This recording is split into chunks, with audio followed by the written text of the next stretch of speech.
आज नगीना की मेहंदी थी। इसकी तमाम सहेलियां मधु थी और अचरखानी कर रही थी।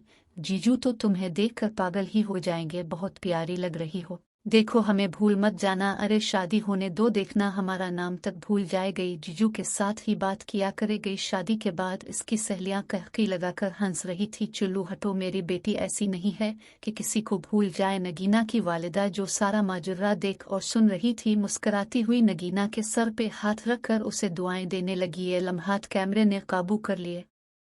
नगीना की वालिदा की इससे पहले कि आंसू आते वो आंसू छिपाकर अंदर कमरे में जाकर फूट फूट कर रोने लगी। बेगम, किया हुआ खुशी का लम्हा है और तुम रो रही हो। हमारी बेटी महल में जा रही है, इसे दुआएं दो और चुलू चुप रहूं। नगीना के वालिद ने नगीना की वालिदा को गिले लगाते हुए सहारा दिया और चुप करवाते हुए तसल्ली दी।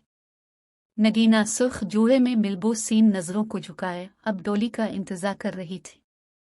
नगीना पे आज ऐसा निखार आया हो, अलिफ था कि इससे पहले नगीना पे इतना निखार ना आया। शायद ये मोहब्बत का निखार था जो सिर्फ नगीना ही समझ सकती थी। नगीना का दिल एक लम्हा बहुत ज्यादा खुश और अगले ही लम्हे घर वालों से जुदाई का भी गम था कि मोबाइल पर नल बजने पर नगीना का ध्यान फौरन मोबाइल पर गया और मुस्कुराते हुए स्क्रीन को देखा जिस पर अरशद का नाम था। हेलो मेरी जान, क्या कर रही हो? अरशद की आवाज़ सुनकर नगीना ने जवाब में कहा कि आपके आने का इंतज़ार। सच में? हाँ न, सच में। नगीना को विसर जानिब से अरशद के इर्द गिर्द से शोर सुनाई देने लगा। अरशद, क्या हुआ? किस बात का शोर है? हेलो हेलो अरशद, तुम मुझे सुन पा रहे हो? अरशद बोलो ना, क्या हुआ? अरशद की जानिब से कोई जवाब मौसूल न हो रहा था। अलबत्ता शोर की साफ आवाज़ें आ रही थी, मगर शोर में आवाज़ को समझने में भी कासिर थी कि अचानक से कॉल ड्रॉप होगी। नगीना ने कई बार कॉल करने की नाकाम कोशिश की, अब नंबर बंद जा रहा था। नगीना को समझ नहीं आ रहा था कि क्या करे। बेहद परेशानी की हालत में बेड से अलिफा टेकर खिड़की से बाहर देखा तो सामने से आती बारात देखकर दिल को सुकून मिला और फिर वापस अपनी जगह पे बैठ गई। नगीना मोहरे वलद शकूर अकरम, किया आपको ये निकाह कबूल है? मौलाना साहब ने नगीना से 3 बार कबूल का पूछने के बाद मुबारकबाद दी और घर को चल दिया। नगीना माँ के साथ बिलक बिलक कर रोने लगी, फिर यक्के बाद दीगर सबसे मिली और गाड़ी में सवार हो गई। रास्ता आज कटने का नाम ही नहीं ले रहा था कि अचानक गाड़ी ने हिचकोला खाया। नगीना के मुंह से अल्लाह बारी ताला का जिक्र बुलंद हुआ, साथ ही गाड़ी का इंजन बंद हो गया। गाड़ी में बैठे सब अफराद परेशान हो गए। क्या हुआ गाड़ी को? सर मैं चेक करता हूँ। ड्राइव गाड़ी का दरवाज़ा खोलकर कार को चेक करते हुए, साहिब इंजन बहुत गर्म हो चुका है, पानी डालता हूँ। ओके तुम करो ठीक, अरशद कहकर मोबाइल कान से लगाते हुए मसरूफ हो गया। साहिब जी आ जाएं, इंजन स्टार्ट हो चुका है। गाड़ी अरशद के घर खैरियत से पहुंच गई। सब ने शुक्र अदा किया। नगीना ने पहला कदम गाड़ी से नीचे उतारा। जरा सी निगाह उठाकर देखी, कम की लाइटों से सारा महल जुगमग कर रहा था। कदम नीचे रखते ही गोलों की आवाज से महल गूंजने लगा। नगीना अब घर के अंदर कदम रख चुकी थी।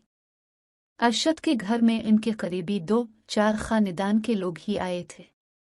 नगीना के कदम जमीन पर पड़ते ही गोलों की आवाजें गूंजने लगी, जिससे माहौल में 4 चांद लग गए। अरशद की कजन्स ने मिलकर नगीना का भरपूर इस्तकबाल किया। भाई पैसे अलिफ रुश्त की फैमिली में दरवाज़ा रुकवाई की रस्म थी। तमाम कजन्स इकट्ठ होकर अरशद से पैसे ऐसे मांगने लगी जैसे तावान मांगा जाता है। अरशद की चूंकि कोई बहन न थी, इसलिए वो अपनी कजन्स को ही बहनें मान रहा था। भाई हमें तो 50,000 ही चाहिए, इससे कम में कोई बात ना बनेगी। अपनी भाभी से पूछो, अगर इजाजत देती है तो ले लो। हो अभी से जोरू का गुलाम बनने जा रहे हो। हा हा हा हा हा हा हा हा हा हा। अब तमाम माहौल मजीद खुशगवार बन गया और नगीना भी मुस्करा दी। अच्छा ये लो, अरशद ने नोटों के गड्डी लड़कियों की तरफ बढ़ा दी। अब नाजुक कलियां नगीना को इसके रोम तक ले जा रही थी और पीछे पीछे अरशद भी था। भाई अभी बहुत वक्त है, आप किधर जा रहे हैं? इनमें से एक लड़की ने शरारती अंदाज में अरशद को कहा। अरशद कुछ शर्मिंदा होने के बाद बाहर की तरफ चल दिया। नगीना ने अपने कदम इस सजे संवरे कमरे में रखे और कमरा देखकर हैरान रह गई। नगीना के हर कदम पे गुलाब के फूल की पत्तियां बिखरी पड़ी थी। कमरा लाइट से रविश था, बेड पे फूलों का गुलदस्ता और फूल बखेरे गए थे। परफॉर्मोहे की महक चारों तरफ कमरे को महका रही थी। नगीना ने जैसा सोचा था इससे अच्छा कमरे को पाया। रात के 11 बज चुके थे और अब नगीना की धड़कनें तेज होना शुरू हो गई थी। दरवाजे की खुटक खुटक ने नगीना को मुतवज्जे किया और बाहर से अरशद दरआमद हुआ। शेरवानी में नगीना, आज मेरी दुनिया मुझे मिल गई है। क्या मैं ख्वाब तो नहीं देख रहा? आज तुम मेरी मुहर्रम बन गई हो, मुझे इससे बढ़कर कोई खुशी नहीं। आज अरशद के मुंह से पहली बार ऐसे लफ्ज़ निकल रहे थे जो अजीम से पहले कभी भी अरशद ने ना कहे थे। नगीना शर्म के मारे निगाहें मजीद झुकाती जा रही थी। अरशद ने हक महर में नगीना को प्लाट और मकान इसके नाम कर दिए थे। जेवर से लदी थे जो पहली रात का तोहफा दी अरशद ने नगीना के सपर्द गिर्द। कमो बेश 50 तोले के जेवरात इसमें मौजूद थे। मखमल की चादर पे बैठी थी जो बेहद सुकून दे थी। अरशद ने नगीना का हाथ थाम लिया।